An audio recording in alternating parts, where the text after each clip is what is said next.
దేవుడు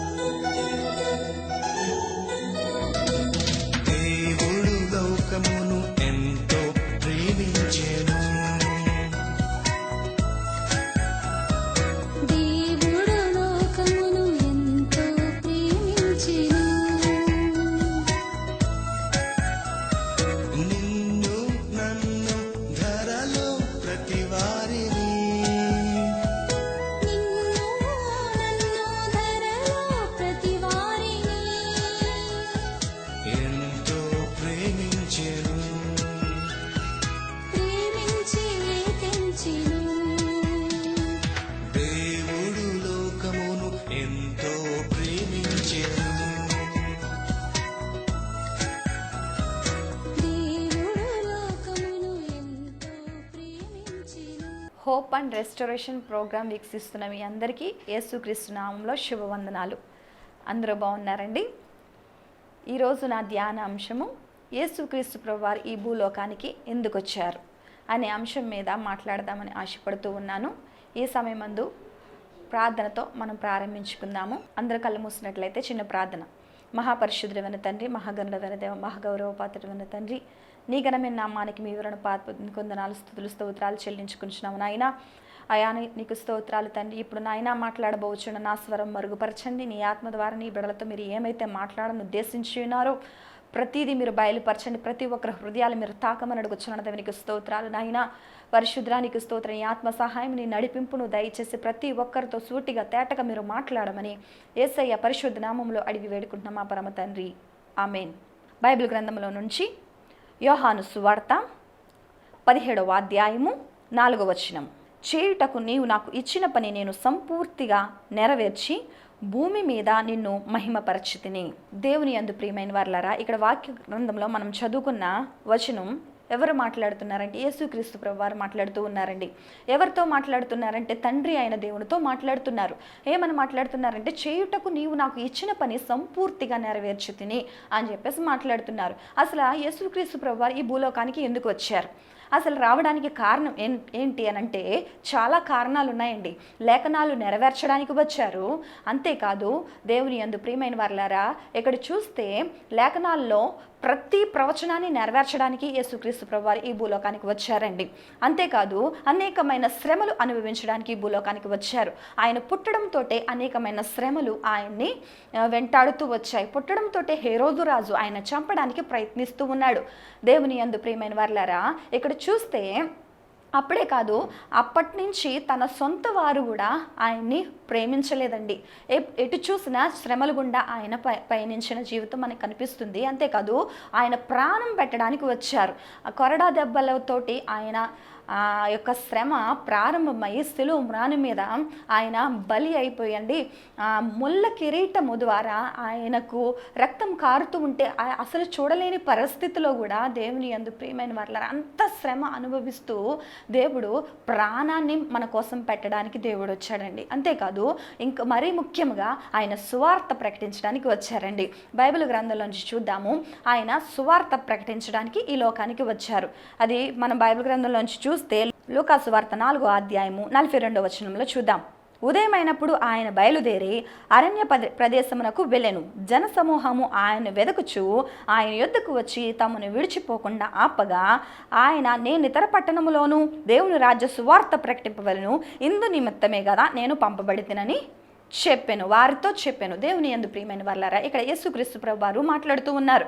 ఎవరితో మాట్లాడుతూ ఉన్నారంటే కొంతమంది జన సమూహము, అంటే చాలామంది జన సమూహం ఆయన యొద్దకు వచ్చారు. ఎందుచేత వచ్చారు? దానికి ముందు ఏం జరిగింది అనంటే, ఒకరోజు యేసుక్రీస్తు ప్రభువారు ఒక గృహాన్ని దర్శించడానికి వెళ్ళినప్పుడు అక్కడికి యేసుక్రీస్తు ప్రభువారు వచ్చారని చాలామంది అనేక మంది రోగులు, దెయ్యం పట్టిన వారు కూడా ఆయన దగ్గరికి వచ్చారు. ఎందుకనంటే ఆయన స్వస్థపరిచే సమర్థుడు గనక ఆయన ప్రతి ఒక్కరిని స్వస్థపరిచే దేవుడు, విడిపించే దేవుడు, శాప పాపాల నుంచి ఆయన విడిపించే దేవుడు కనుక చాలామంది అనారోగ్య పరిస్థితుల్లో నుంచి వచ్చినప్పుడు వారందరినీ యేసుక్రీస్తు ప్రభువారు స్వస్థపరుస్తూ వచ్చారు. అంతేకాదు దయ్యాలు పట్టిన వారిని కూడా ఆయన విడిపిస్తూ వచ్చారు. ఆ రోజంతా వారితో ఉండి దేవుని యందు ప్రియమైన వారలారా, ఇక్కడ చూస్తే వారిని విడిపిస్తూ వచ్చారు. మరుసటి రోజు తెల్లవారిన అయినప్పుడు, ఉదయం అయినప్పుడు అని వ్రాయబడి ఉంది, ఆయన బయలుదేరి అరణ్య ప్రదేశమునకు అని చెప్పేసి వ్రాయబడి ఉంది. అంటే బయలుదేరి అరణ్య ప్రదేశమునకు వస్తూ ఉండగా అక్కడ స్వస్థత పొందిన వారు, ఆయన కోసం వచ్చిన జనసమూహం అంతా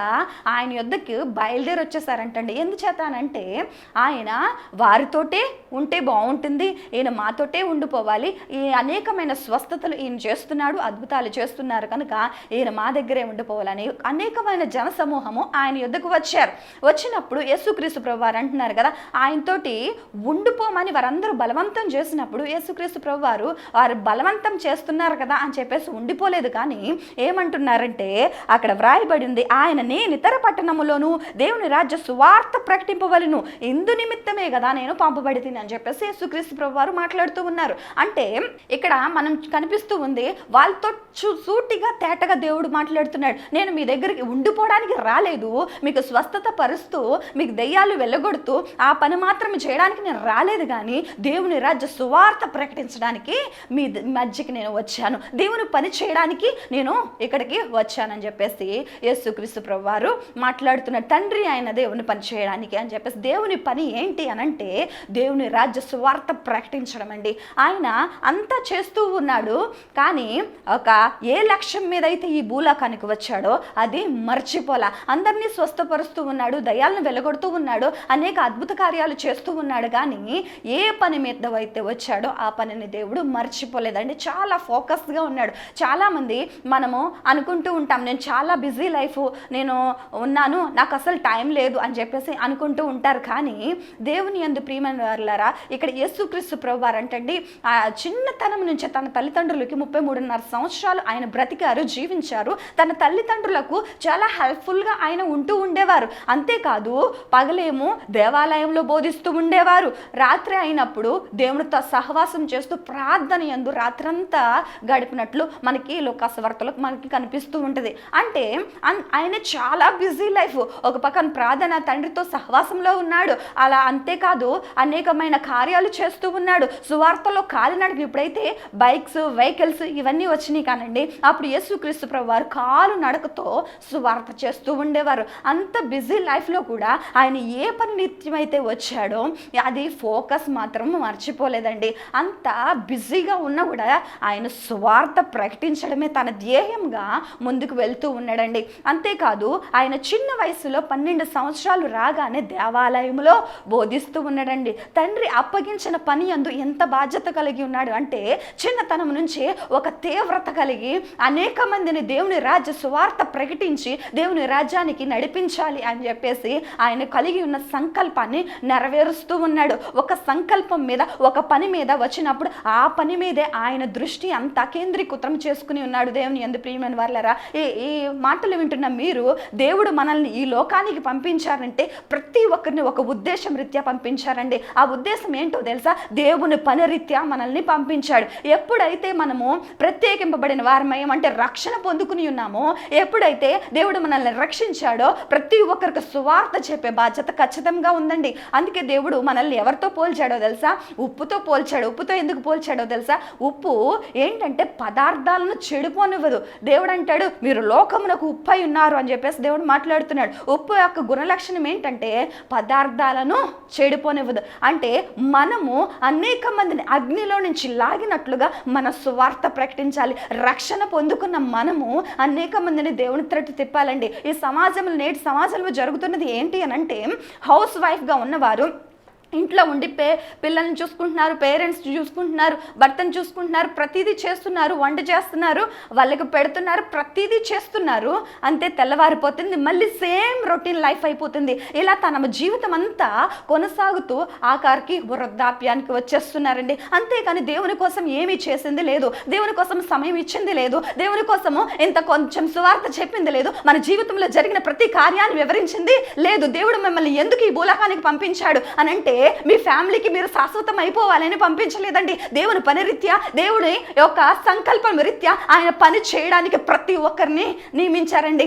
చాలా మంది జెంట్స్ కూడా చూస్తే మార్నింగ్ వెళ్తున్నారు, ఈవినింగ్ వస్తున్నారు, తర్వాత అలసిపోయారని చెప్పేసి మళ్ళీ పడుకుంటున్నారు, మళ్ళీ తెల్లారుతుంది, మళ్ళీ జాబ్స్కి వెళ్తున్నారు. ఇదే రొటీన్ లైఫ్ అయిపోయి ఏం జరుగుతుందంటే వృద్ధాప్యానికి వచ్చేస్తున్నారు. కానీ ఈ లైఫ్ కోసం దేవుడు మనల్ని పుట్టించలేదండి, దేవుని పని చేయడం కోసం పుట్టించాడు. మనం ఎంత బిజీ లైఫ్లో ఉన్నా కూడా మనం ఏం చేయాలంటే దేవుని పని చేయాలండి. యేసుక్రీస్తు ప్రభువారు ఈ భూలోకంలోనికి వచ్చి తన తండ్రి తల్లుడికి సహాయం పడ్డమే కాదు, నెక్స్ట్ ఆయన చేస్తున్న ప్రతిదీ ఈ చేస్తూనే సువార్త కూడా ప్రకటించాడండి. ఆ సువార్త కోసం అండి అనేక మైళ్ళు నడుస్తూ యాకోబు బావి దగ్గర సమరయ స్త్రీని ఒక్క ఆత్మ కోసం అనేక మైళ్ళు నడిచి రక్షించాడండి దేవుడు. దేవుని యందు ప్రియమైన వారలారా, ఆత్మలను రక్షించడం అనేది ఒక సేవకుల యొక్క బాధ్యత ఏమి కాదు, ప్రతి ఒక్క విశ్వాస బాధ్యత ఉన్నదండి.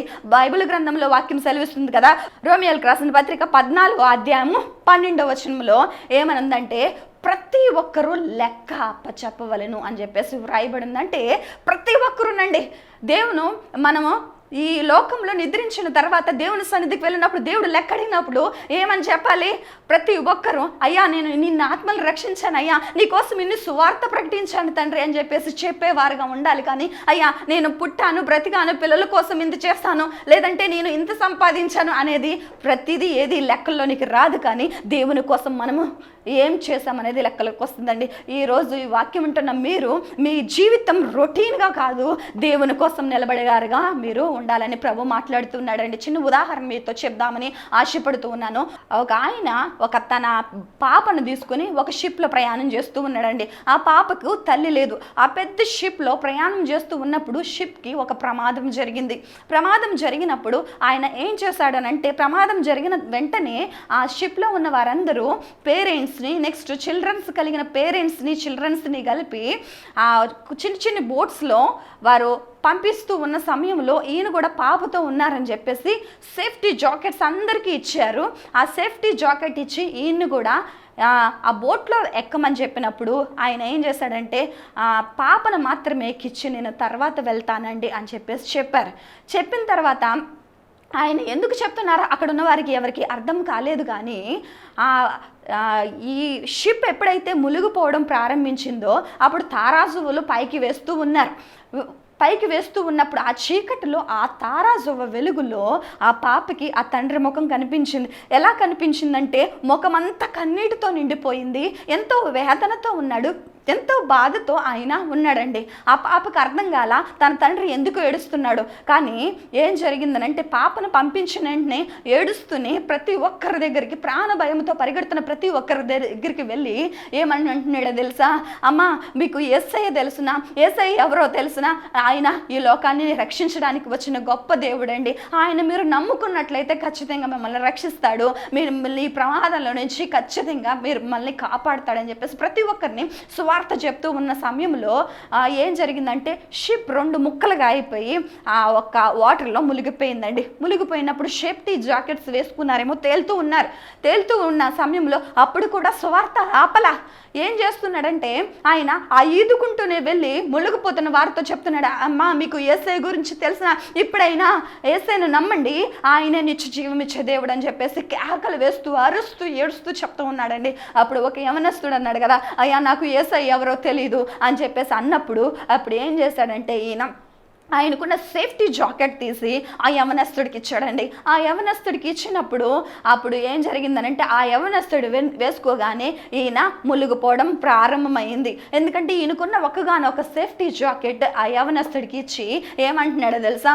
ఏమంటున్నాడంటే నాకన్నా ఇది ఇప్పుడు నీకు ముఖ్యము, ఇప్పుడైనా యేసయ్యను నమ్ముకో, ఆయనే నిజమైన దేవుడు, ఆయనే నిన్ను రక్షిస్తాడు, అమ్మ నిన్ను పరలోకం చేర్చేది ఆయనే అని చెప్పేసి గొప్పగా కేకలు వేస్తూ ఆయన సువార్త ప్రకటించాడండి. అప్పుడు ఆ యవనస్తుడు అంటున్నాడు కదా, అయ్యా మీరు వేసుకున్న సేఫ్టీ జాకెట్ నాకు ఇచ్చేసి మీరు మునిగిపోతున్నారయ్యా అని చెప్పేసి అన్నప్పుడు ఆయన ఏమంటాడో తెలుసా?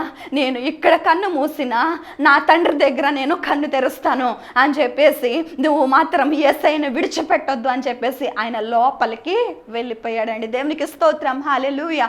ఆ యవనస్తుడు తర్వాత రక్షింపబడండి గొప్ప సేవకుడై అనేకమైన ఆత్మల్ని రక్షిస్తూ ఉన్నాడు. దేవుని యందు ప్రియమైన వారలారా, ఆయన చనిపోతూ కూడా ఒక ఆత్మ పట్ల ఆ భారము కలిగి ఉన్నాడు. అయ్యో తన బిడ్డలు ఏమైపోతారా అని కాదు, కానీ నేను దేవుని పని చేయాలి, ఇంకా ఈ క్షణాలు మాత్రమే మిగిలి ఎంతమంది చనిపోతున్నారని ఏడుస్తూ ఉన్నాడండి. ఏడుస్తూ సువార్త ప్రకటించి ఆఖరి కొన ఊపిరి వదిలేటప్పటికల్లా కనీసం ఒక్క ఆత్మనైనా రక్షించాలి అని చెప్పేసి ఆయన ఒక ఆత్మను రక్షించగలిగాడు.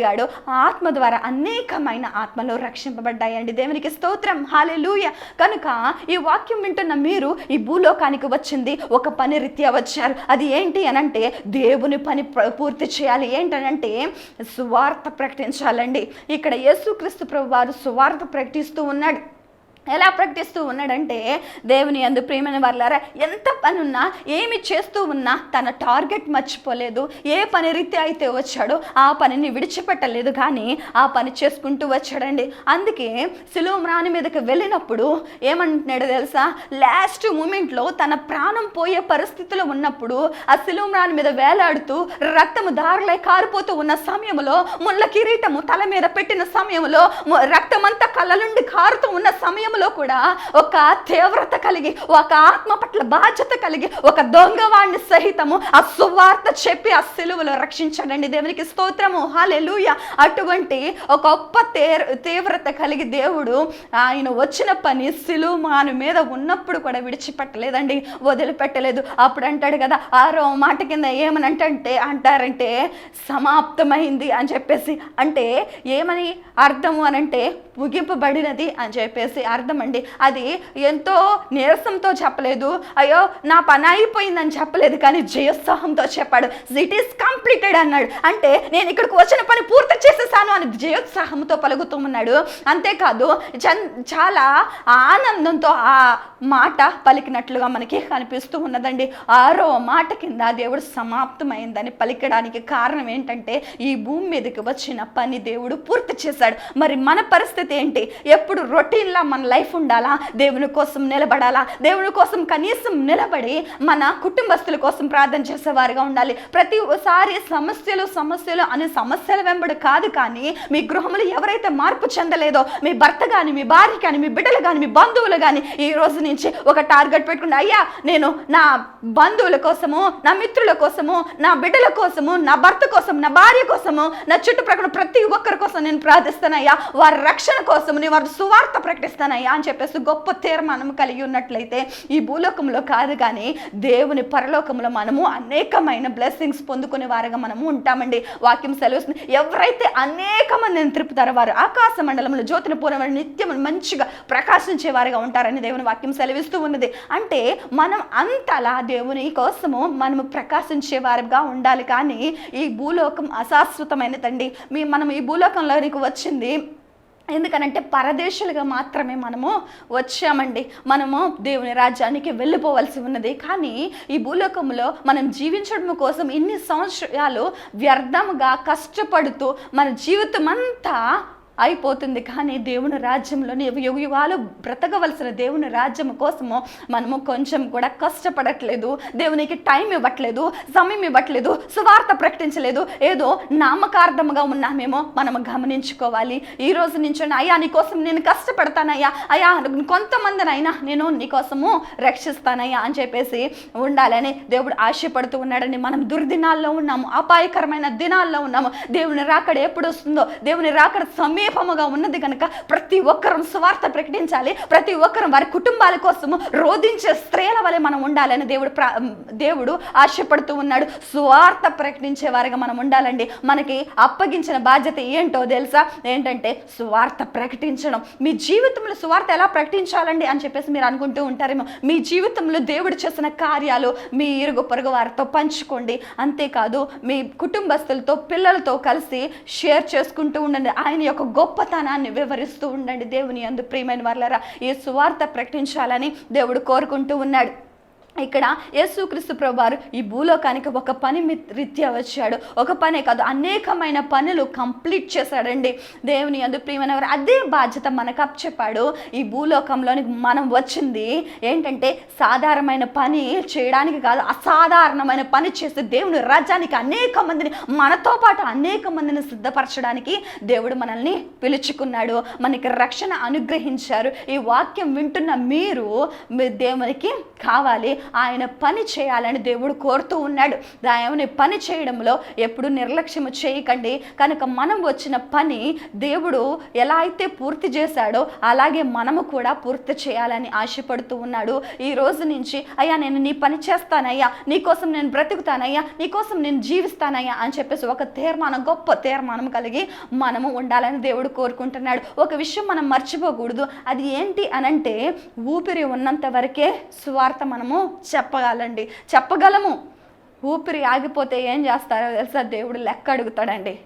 ఊపిరి ఆగిపోతే లెక్క చెప్పాలి మనం. కనుక ఊపిరి ఉన్నంత వరకే మనము సువార్త చెప్పగలము. ఊపిరి ఆగిపోతే దేవునికి లెక్క చెప్పవలసిన వారుగా ఉన్నాము. కనుక దేవుని యందు ప్రియమైన వారులారా, ఈ రోజు నుంచైనా మనం ఇక్కడికి భూలోకానికి ఎందుకైతే వచ్చామో ఆ పని పూర్తి చేసి దేవుని రాజ్యానికి వెళ్ళాలని చెప్పేసి దేవుడు కోరుకుంటూ ఉన్నాడు. కనుక ఈ వాక్యం వింటున్న మీ అందరినీ దేవుడు దీవించునుగాక, ఆశీర్వదించునుగాక. ఆమేన్. చిన్న ప్రార్థన చేసుకుందామండి. అందరూ తలలో వంచినట్లయితే చిన్న ప్రార్థన చేసుకుందాము.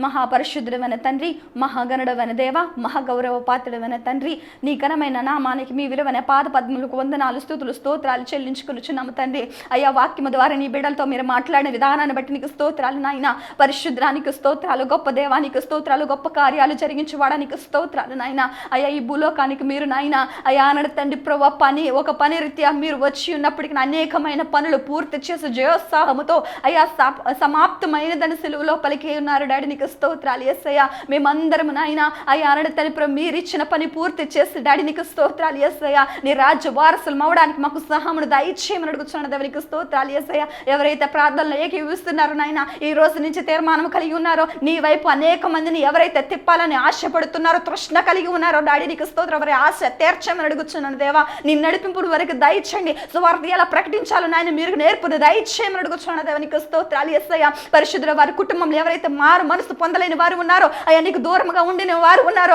అయ్యా వారి హృదయాలు తెరవమని అడుగుతున్నాను. నీవే నిజమైన దేవుడు వారిని గుర్తించడానికి సహాయమును దయచేయమని అడుగుతున్నాను దేవా. నీకు స్తోత్రాలు యేసయ్యా. అటువంటి కార్యాన్ని మీరు జరిగించండి నాయన. నీకు స్తోత్రాలు దేవా. పరిశుద్ధుడా నీకు స్తోత్రం. నీ బిడ్డలు నాయన దేవానికి స్తోత్రం. ఎక్కడైతే నడితని సువార్త ప్రకటిస్తూ ఉన్నారో వారి హృదయాలు ఆనాడు లూదియా హృదయాన్ని తెరిచిన రీతిగా వారి హృదయాలు తెరవమని అడుగుతున్నాను దేవా. నీకు స్తోత్రాలు తండ్రి. అటువంటి కార్యం మీరు వారి పట్ల జరిగించమని, వారి కుటుంబంలో ఎవరైతే అనారోగ్యాలతో ఉన్నారో వారిని కూడా సంపూర్ణ స్వస్థ విడుదల దయచేయమని యేసయ్యా పరిశుద్ధ నామములో అడిగి వేడుకుంటున్నాం మా పరమ తండ్రి.